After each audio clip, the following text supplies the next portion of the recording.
ಕಳೆದ ಫೆಬ್ರವರಿ 6ರಂದು ರಾಜ್ಯದ ಕೆಲವು ಪ್ರಮುಖ ಪತ್ರಿಕೆಗಳಲ್ಲಿ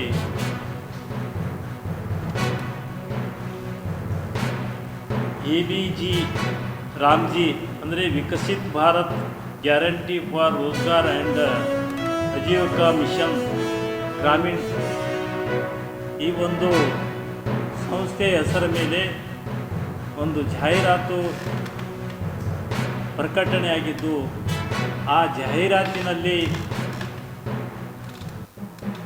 ಲೋಕಸಭೆ ವಿರೋಧ ಪಕ್ಷದ ನಾಯಕರಾಗಿರ್ತಕ್ಕಂಥ ರಾಹುಲ್ ಗಾಂಧಿಯನ್ನು ರಾಜಪ್ಪಂದು ಮತ್ತು ಕರ್ನಾಟಕದ ಮುಖ್ಯ ಮಂತ್ರಿಗಳಾಗಿರ್ತಕ್ಕಂಥ ಸಿದ್ದರಾಮಯ್ಯನವರು ಸಿದ್ದಪ್ಪಂದು ಮತ್ತು ರಾಷ್ಟ್ರೀಯ ಕಾಂಗ್ರೆಸ್ ಅಧ್ಯಕ್ಷರಾಗಿರ್ತಕ್ಕಂಥ ಮತ್ತು ರಾಜ್ಯಸಭೆಯ ವಿರೋಧ ಪಕ್ಷದ ನಾಯಕರಾಗಿರ್ತಕ್ಕಂಥ ಮಲ್ಲಿಕಾರ್ಜುನ್ ಖರ್ಗೆಯವರನ್ನು ಮಲ್ಲಪ್ಪ ಅಂತಂದು ಬರೆದು ಮತ್ತು ಮಹಾತ್ಮ ಗಾಂಧಿಯ ಕೈಯಲ್ಲಿರ್ತಕ್ಕಂಥ ಕೋಲಿನಿಂದ ಹೊಡೆಯುವ ಒಂದು ಚಿತ್ರ ಪ್ರಕಟಿಸಿ ಅದನ್ನು ಜಾಹೀರಾತು ಮೂಲಕ ಪ್ರಕಟಿಸುವುದನ್ನು ಕರ್ನಾಟಕ ರಾಜ್ಯ ದಲಿತ ಸಂಘರ್ಷ ಸಮಿತಿ ಉಗ್ರವಾಗಿ ಖಂಡಿಸುತ್ತದೆ.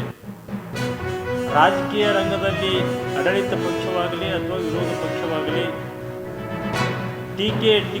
ಟಿಪ್ಪಣಿಗಳು ಸಹಜ, ಆದರೆ ಅದು ಸೈದ್ಧಾಂತಿಕ ರೀತಿಯಲ್ಲಿ ಟೀಕೆಗಳಿರಬೇಕು ವಿನಾ ಅದು.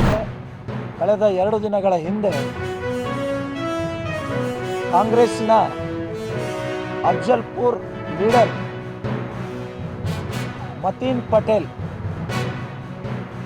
ಈ ಮತೀನ್ ಪಟೇಲ್ರು ಒಂದು ಮದುವೆಯಲ್ಲಿ ಭಾಗವಹಿಸಿ ಹಿಂದಗಡೆ ಗನ್ಮ್ಯಾನ್ಗಳನ್ನು ತೆಗೆದುಕೊಂಡು ಮತ್ತು ಕೈಯಲ್ಲಿ ಪಿಸ್ತೂಲ್ ಇಟ್ಕೊಂಡು ಡ್ಯಾನ್ಸ್ ಮಾಡಿದ್ದಾರೆ. ಯಾವ ಕಾರಣಕ್ಕಾಗಿ, ಯಾರಲ್ಲಿ ಭಯ ಹುಟ್ಟಿಸೋಕ್ಕಾಗಿ ಈ ಮತೀನ್ ಪಟೇಲ್ರು ಪಿಸ್ತೂಲನ್ನು ಬಹಿರಂಗವಾಗಿ ಪ್ರದರ್ಶನಕ್ಕಿಟ್ಟರು. ಪೊಲೀಸ್ ಇಲಾಖೆ ಹೇಳುತ್ತೆ ಅದು ನಕಲಿನೋ ಅಥವಾ ಅಸಲಿನೋ ಪರಿಶೀಲನೆ ಮಾಡ್ತೀವಿ ಅಂತ. ಸ್ವಾಮಿ, ಜಿಲ್ಲಾಡಳಿತನೇ ಆ ಮತೀನ್ ಪಟೇಲ್ರಿಗೆ ಒಂದು ಪರವಾನಿಗೆ ಪಿಸ್ತೂಲನ್ನು ಕೊಟ್ಟಿದ್ದಾರೆ ಅವರ ಆತ್ಮರಕ್ಷಣೆಗಾಗಿ. ಅವರು ಪಿಸ್ತೂಲ್ ಪ್ರದರ್ಶನ ಮಾಡೋದು ಇದೇ ಮೊದಲ ಬಾರಿ ಅಲ್ಲ. ಅವರ ವಾಹನಗಳಲ್ಲಿ ಹೋಗಬೇಕಾದ್ರೆ, ಮೆರವಣಿಗೆಯಲ್ಲಿ ಹೋಗಬೇಕಾದ್ರೆ ಅವರು ಪಿಸ್ತೂಲನ್ನು ಎಲ್ಲರೂ ನೋಡುವ ರೀತಿಯಲ್ಲಿ ಪ್ರದರ್ಶನ ಮಾಡುವಂಥದ್ದು ಅವರಿಗೆ ಚಾಳಿಯಾಗಿದೆ. ಅದು ಮುಂದುವರಿದು ಮೊನ್ನೆ ಮದುವೆ ದಿನ ಶೋ ಪುಟಪ್ ಮಾಡಿದ್ದಾರೆ. ನಿನ್ನೆ ಏನೋ ಒಂದು ಕೇಸ್ ಆಗಿದೆ ಅಂತ ಹೇಳಿದ್ದಾರೆ. ಕೇಸ್ ಆಗಿ ಕೈ ತೊಗೊಂಡಿರ್ಬೋದು, ಆದರೆ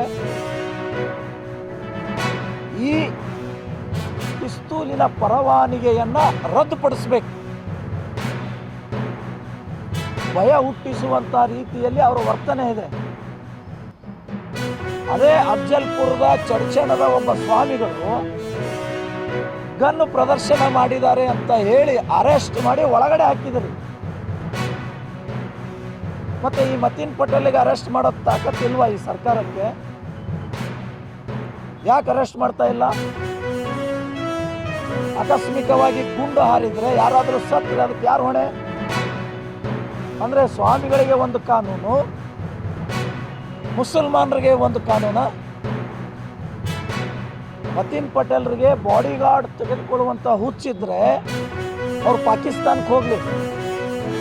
ಜೈಷೆ ಮೊಹಮ್ಮದ್, ಲಷ್ಕರ್ ಎ ತೊಯ್ಬಾ ಅಥವಾ ಇಂಡಿಯನ್ ಮುಜಾಹಿದ್ದೀನ್ ಈ ಸಂಘಟನೆ ಸೇರಿ ಪಾಕಿಸ್ತಾನದಲ್ಲಿ ವಾಸ ಮಾಡಿ ಒಂದು ಗನ್ಮ್ಯಾನ್ ಅಲ್ಲ, ಉದ್ದುದ್ದ ದಾಡಿ ಬಿಟ್ಟಂಥ 10 ಗನ್ಮ್ಯಾನ್ಗಳು ನಿಮ್ಮ ಜೊತೆಗಿರ್ತಾರೆ.